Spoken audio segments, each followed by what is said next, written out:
Hello mayam nasidi ayuktagi oina video se seme ayukse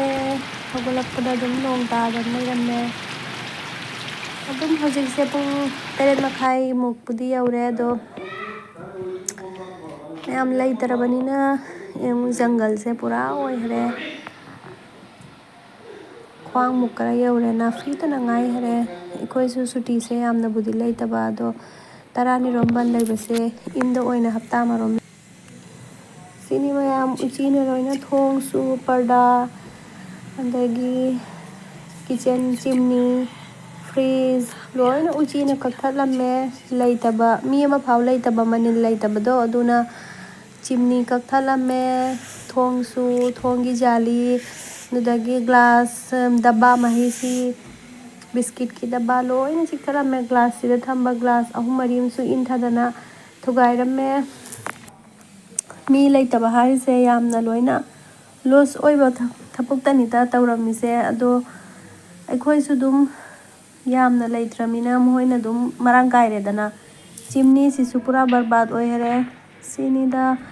nong churamina nungsa se yamna su sade ado naha maigi fi khara lai ado oina ahambagi ado oina sudoe nungsa saradi mayam phau gadaba ado nungsa se sadramina nong churamina adum fi khara sudoe aduni nungsa saradi dum thabukpudi thogakpa ado nong su mangli nongsa su sade asini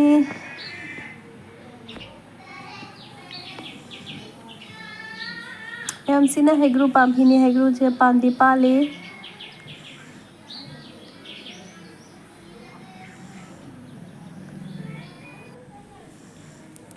mayam sigi siling mathak sisu uchina chikhairamise ubra uchina dum mafam punamakta khara dum chiktana loirame si loiraga aise chak thongalle imgi khara thonghare tangkhai ma lehauba adu oina alu ani tang hapchalaga alu dum amatang hapchalaga dum naha mai chaba yanaba ikhoisu dum thongjalleda afabadudi arang numdang thonghare ado hojik nongthingi tangkhai ma dum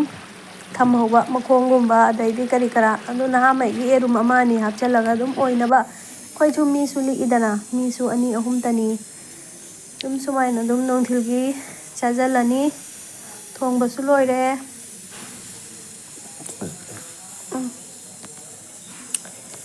sini amka imjaw da su si mathak se fan gi hek magi habaiba magi mapa he hidasu chawna chikthatlamme uchina kai jalimo cho sina mathang numit kini nungsa se aloibida saramina mayam phau do cheng se leitre hojik phauramdradi amka December da school ban se oiriba ado December dadi ingma matam oiramina inena haire yamna matam se nungsa nongthin sangdedana numidang sangbanina ado nongthin su alan pin dan bhajan sabira aduna phause phaudo yamsu yami phause yam hare pura ado hojik se chaba thakba loiraga adum mapanda thoga imi ado mayang ani ahum thajalaga sigi mafam sisu sengdokhalle asini khaitang sengdokhibdagi khaitang engba yai arang nahal lakpadadi pura jungle oirami mi changba phau uraroi sini mayam aduga aise lok khara su tawi aduna ikhoi thangnabadagi chachi ma haikhidana mabu imse taithok halbire karigi phauramina thabukni dana ado mabu ayungan la oina phausu phauramina thabuktani ado hore laurang phau lokhotpa loiraga halkhinaba ado ai chak se tum isa khara ngamdra su tapna chak se budi dum thonga challe aina ine so homdu thabuk chilbanina do mola khar laurai mola se phutlani mula anauba se amak anirak dum chaningi dana nauringai gidi do hangam thoga adi hangam oina chaningi hojikti hangam do phangdri mula hana mula se arang se ekhoina laurai ado nganu ma lawi nganu se yolba puraiba do nganu se adum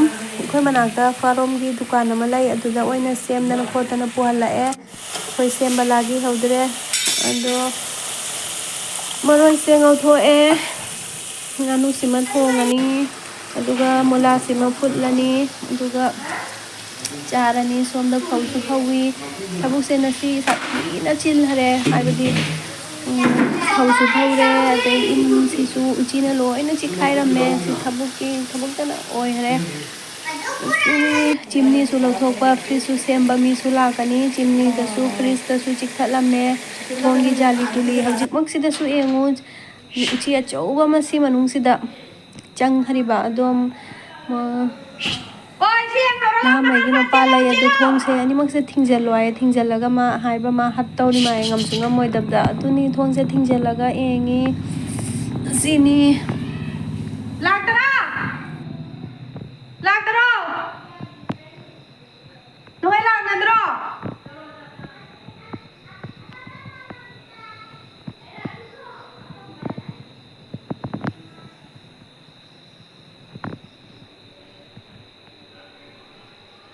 दा उचीसिना नहामाइना लावनबदा उचीसे पाव किहरे दु लोइरगा अमका उची किहबगिना आइना बोमला खरा हानागी लई नुहोंबगी मी नुहोंबदा तौखिबगी अदो खरा लई अदुइदो ओइना बोम उचीदो चेल हरे हि उकु मखा हिदा अदुइ माना बोमला हे थारागा लंजल्लिबा उचीदो हत्तौरि माए बोमला लंजल्लगा सिनि ngamsu ngammoidabda इन तौगनु आइना हाइबा यादे थोंसे अनि अहुमक लोइना थिंजल्ले अदुगा उचीदो चेंथोक्तनबा ꯆꯦꯟꯊꯣꯛꯄꯅꯦ ꯉꯝꯗꯅꯕ ꯍꯥꯏꯅ ꯁꯤꯅꯤꯗ ꯃꯣꯏ ꯕꯣꯝꯂꯥꯁꯤꯁꯨ ꯁꯥꯡꯉꯃꯤꯅ ꯌꯥꯝꯅꯕꯨꯗꯤ ꯍꯧꯗꯦ ꯁꯤꯗꯁꯨ ꯃꯥꯡꯈꯔꯦ ꯀꯔꯣꯝ ꯆꯪꯈ꯭ꯔꯃꯣ ꯈꯪꯗꯦ ꯀꯔꯤꯒꯤ ꯍꯥꯏꯕꯗꯤ ꯑꯩꯈꯣꯏꯁꯨ ꯁꯨꯇꯤ ꯑꯣꯏꯕꯗꯇ ꯆꯠꯂꯦ ꯑꯗꯨꯝ ꯅꯍꯥꯟꯉꯩ ꯁ꯭ꯀꯨꯜ ꯕꯟ ꯅꯠꯇ꯭ꯔꯗꯤ ꯆꯠꯇꯦꯗꯅ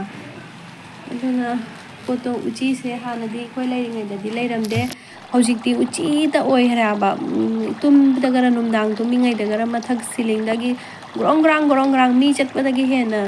ꯇꯨꯝꯕꯒꯔ ꯀꯤꯖꯔꯛꯏ ꯑꯃꯛ ꯍꯥꯏꯔꯨꯔꯗꯤ ꯁꯤꯅꯤ ꯑꯩ ꯉꯥꯅꯨ ꯊꯣꯡꯕꯁꯨ ꯑꯗꯨꯝ ꯂꯣꯏꯖꯜꯂꯛꯑꯦ ꯑꯗꯨꯅꯤ ꯑꯗꯨꯗꯒꯤ ꯆꯤꯝꯅꯤ ꯂꯧꯊꯣꯛꯄ ꯃꯤ ꯂꯥꯛꯑꯗꯅ ꯆꯤꯝꯅꯤꯁꯨ ꯂꯧꯊꯣꯛꯈ꯭ꯔꯦ ꯆꯤꯝꯅꯤꯁꯦ ꯁꯦꯝꯍꯟꯗ꯭ꯔ ꯊꯝꯃꯔꯣꯏ ꯁꯤꯗ ꯑꯃꯨꯛꯀ ꯆꯤꯛꯊꯠꯂꯝꯃꯅꯤ ꯁꯦꯝꯍꯜꯂꯒ ꯑꯗꯨꯝ ꯔꯨꯝ ꯑꯃꯗ ꯊꯣꯡ ꯂꯣꯟꯖꯜꯂꯝꯃꯒ ꯊꯔꯝꯃꯅꯤ ꯔꯨꯝ ꯑꯃꯈꯛꯇꯅꯤ ꯍꯧꯖꯤꯛ ꯎꯆꯤ ꯆꯪꯗꯕ ꯃꯐꯝ ꯑꯣꯏꯔꯤꯕ ꯑꯇꯩꯗꯤ ꯂꯣꯏꯅ ꯎꯆꯤꯁꯦ ꯆꯪꯉꯒ ꯄꯣꯠ ꯆꯩꯁꯦ ꯆꯤꯈꯥꯏꯔꯝꯕ ꯁꯥꯏꯒꯥꯏꯔꯝꯕ ꯑꯁꯤ ꯑꯣꯏꯔꯦ ꯃꯌꯥꯝꯁꯤꯅꯤ ꯆꯥꯕ ꯊꯛꯄ ꯂꯣꯏꯔꯒ ꯍꯩꯒ꯭ꯔꯨꯁꯦ ꯍꯦꯛꯍꯜꯂꯤꯃꯤ ꯈꯔꯁꯨ ꯑꯩꯈꯣꯏꯁꯨ ꯑꯗꯨꯝ ꯆꯥꯕꯒꯤ ꯄꯨꯍꯔꯅꯤ ꯅꯠꯇ꯭ꯔꯗꯤ ꯃꯤꯅꯁꯨ ꯑꯗꯨꯝ ꯍꯦꯛꯇꯣꯛꯏ ꯐꯧꯁꯨ ꯑꯗꯨꯝ ꯐꯧ ꯂꯧꯈꯠꯄꯁꯨ ꯂꯧꯈꯠꯂꯅꯤ ꯑꯩꯗꯤ ꯏꯁꯥ ꯉꯝꯗꯕꯅꯤꯅ ꯂꯧꯈꯠꯂꯔꯣꯏ ꯆꯥꯆꯤ ꯑꯅꯤꯈꯛ ꯍꯥꯏꯈꯤ ꯑꯗꯨꯏꯗꯣ ꯃꯣꯏ ꯂꯥꯛꯑꯒ ꯃꯣꯏꯅ ꯂꯧꯈꯠꯂꯅꯤ ꯅꯍꯥꯟꯉꯩꯁꯦ ꯑꯩ ꯅꯨꯡꯁꯥꯁꯤꯗ ꯂꯦꯞꯇꯅ ꯂꯩꯔꯤꯕ ꯑꯩꯅ ꯂꯥꯛꯑꯣꯏꯅ ꯍꯥꯏꯕ ꯇꯥꯗꯦ ꯑꯗꯨ ꯂꯣꯏꯔꯒ ꯑꯩꯔꯥꯒ ꯅꯨꯔꯒ ꯑꯃꯨꯛ ꯕꯣꯜ ꯁꯥꯟꯅꯔꯦ ꯑꯩꯔꯥꯁꯤꯗꯤ ꯏꯪ ꯇꯞꯆꯕꯅ ꯃꯆꯤꯟꯅꯥꯎ ꯑꯅꯤꯃꯛꯁꯤꯗꯤ ꯄꯨꯔꯥ ꯑꯩꯈꯣꯏꯒꯤ ꯑꯅꯤꯃꯛꯁꯤꯅ ꯂꯥꯎꯖꯜꯕꯒ ꯈꯣꯡꯖꯜꯕꯒ ꯅꯍꯥꯁꯦ ꯄꯨꯔꯥ ꯀꯤꯍꯜꯗꯅ ꯂꯣꯏꯔꯦ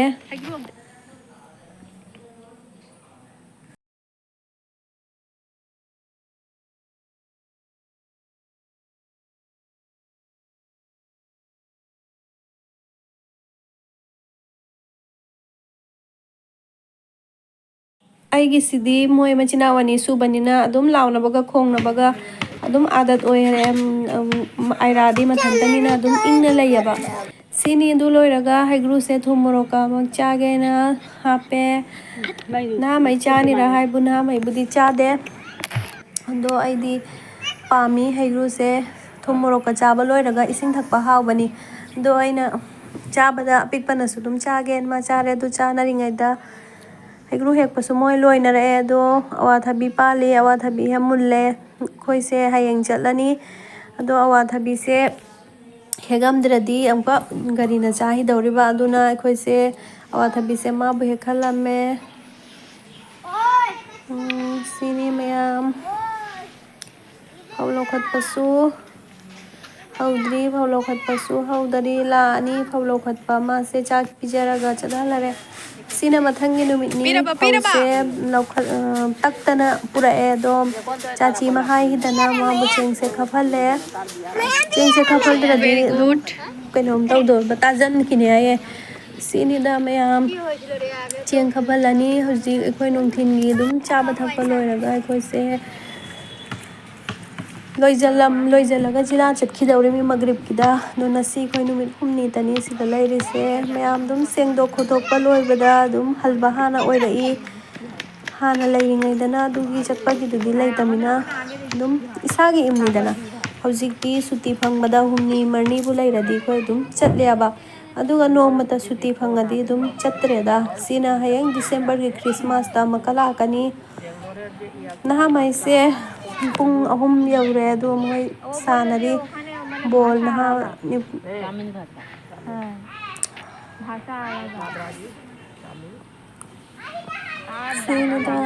नहा पिक्पसे साथीना लम्हेली बोल है फट फट मचेम दे लवजलबा अदुगा पीसु पीदबा दे माबु सावहलबा माना बुवादो यामना ngangjidamina तब इंगेबा दे